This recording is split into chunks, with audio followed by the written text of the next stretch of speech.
اللهم صل وسلم وزد وبارك عليه صلى الله وسلم عليه صلى الله عليه وسلم واجعلنا يا ناصر رفع راسه الى السماء العاليه ومن بذلك الرفع الى الجنه صلى الله وسلم عليه مشير لاربع قدره على سائر البريه وانه الحبيب الذي حسن اتباعه وسجايا صلى الله وسلم عليه عبده عبد المطلب وبيته بهذه البريه أقرب دعوة إليه وبلغ من السرور صلى الله وسلم عليه أقرب عبد القراء وقام يدعو السنية ويشكر الله تعالى على ما من به عليه وعلى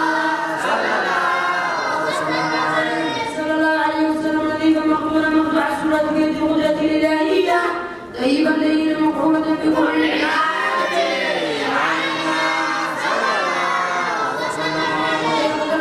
بعد 7 ليال سوية وأولما قال عنا وسماه محمدا وعلمنا الحمد لله الله ربنا الكريم يا عبد الشديد بصلاة وتسليم اللهم صل وسلم وبارك عليه. اللهم صل وسلم وزد وبارك عليه وقال عنده لأن الخوارق ومراعي وغيبية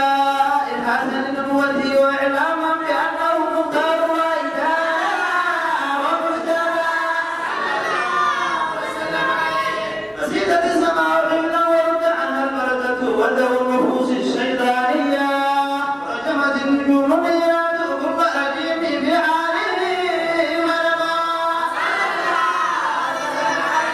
وتدرت إليه صلى الله عليه وسلم العمي والسوري